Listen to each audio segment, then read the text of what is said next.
In a world that constantly urges us to go faster, achieve more, and stay connected at all cost, the silent epidemic of modern times is not laziness or a lack of ambition, but rather a quiet and creeping exhaustion of spiritual and mental depletion that arises not from doing too little, but from feeling too much, processing too much, and being bombarded endlessly with input that never allows us the sacred space to breathe, to think, or to simply be. And in the midst of this hyperstimulated existence, many find themselves unable to move, unable to act, unable to feel truly alive, and this paralysis is too often misdiagnosed as a personal flaw when it is, in fact, a symptom of a much deeper disconnection from something essential within ourselves. Viktor Frankl, a man who endured the unimaginable brutality of Nazi concentration camps, a man who witnessed the crumbling of bodies and identities under the crushing weight of suffering, and yet who still managed to preserve and teach the idea that human beings are capable of finding meaning even in the most desolate and hopeless conditions,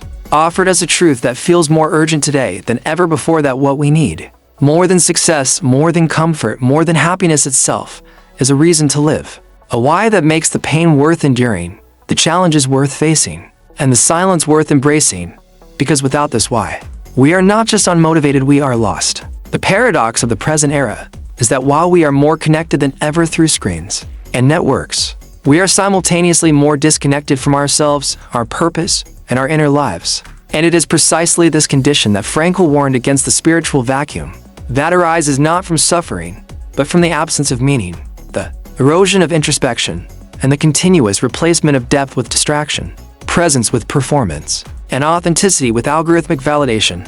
When a person says, "I feel stuck," or "I just can't get myself to do anything,"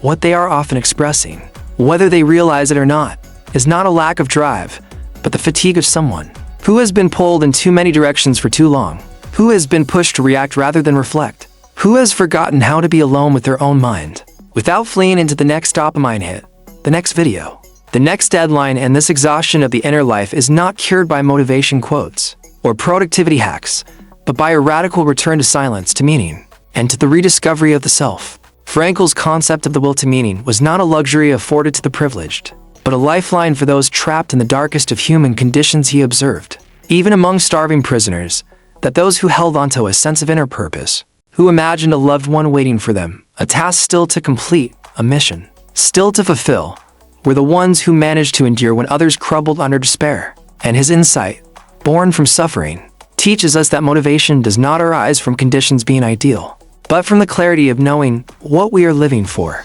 And yet today, we find ourselves in a reality so overrun by options, by content, by relentless stimulation, that the very space required for meaning to emerge has been invaded, colonized, and often obliterated, leaving behind a mental landscape where the soul cannot take root. And in this psychological drought, we try to force productivity, to squeeze creativity, to demand purpose from a ground that has never been allowed, to rest, to heal, to listen, and the result is not apathy, but overstimulation masquerading as failure, burnout disguised as laziness. It is easy to blame ourselves for not being able to focus, for not feeling inspired, for losing the spark we once had.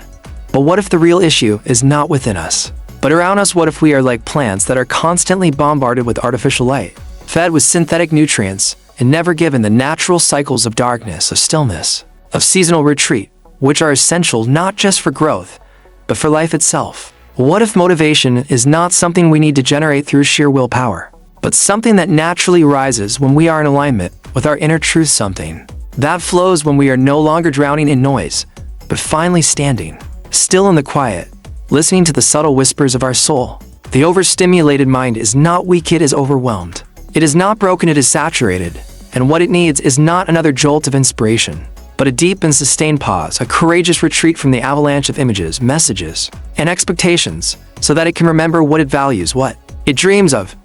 what it mourns, and what it hopes for when everything else falls silent. Because in silence, Frankl reminds us, there is a space, a sacred space between stimulus and response. And it is within that space that our power resides, the power to choose, to change, to become. But when that space is constantly filled with distractions, we lose that power. We become reactive, mechanical, estranged from our own agency, and over time, we start mistaking motion for meaning, performance for purpose, and reaction for reflection. And so the question is not why am I so lazy, but what have I lost touch with? Not why can't I stay motivated, But when did I last feel deeply connected to what I'm doing? And these questions cannot be answered by scrolling, by working more hours, or by numbing the discomfort with temporary pleasures, because their answers live in stillness, in discomfort, and in the brave exploration of what it means to live a life that is truly yours. Frankl's legacy is not merely one of survival, but of awakening to the truth that every person,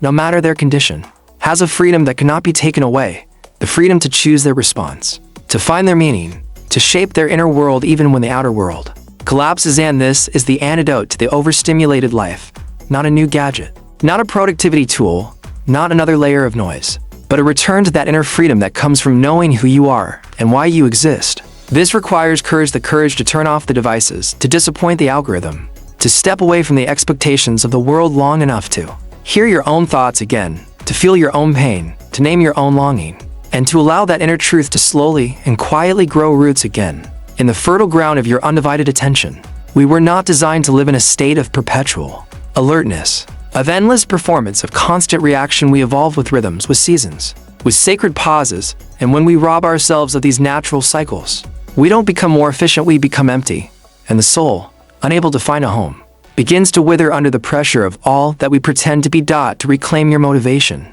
you do not need to do more, you need to feel more, reflect more, strip away the non-essential, and remember that meaning is not found in the crowd, but in solitude, not in endless doing, but in intentional being, not in loud declarations, but in the quiet, consistent alignment between your values and your actions. And perhaps the most healing realization of all is this: you are not broken, you are overstimulated. Your soul is not weak, it is overwhelmed. Your mind is not defective, it is deprived of silence, of space, of true connection. And what you need is not fixing, but listening, not more pressure, but permission to rest, to recalibrate, to rediscover what truly matters. Viktor Frankl teaches us that even in the darkest hour, meaning can illuminate the path. And if he could find purpose amid the ruins of humanity's greatest horrors, then perhaps we too, in our overstimulated world, can reclaim our own meaning, not through noise, but through stillness, not through force, but through presence, and not through achievement, but through authenticity. So take the time to unplug,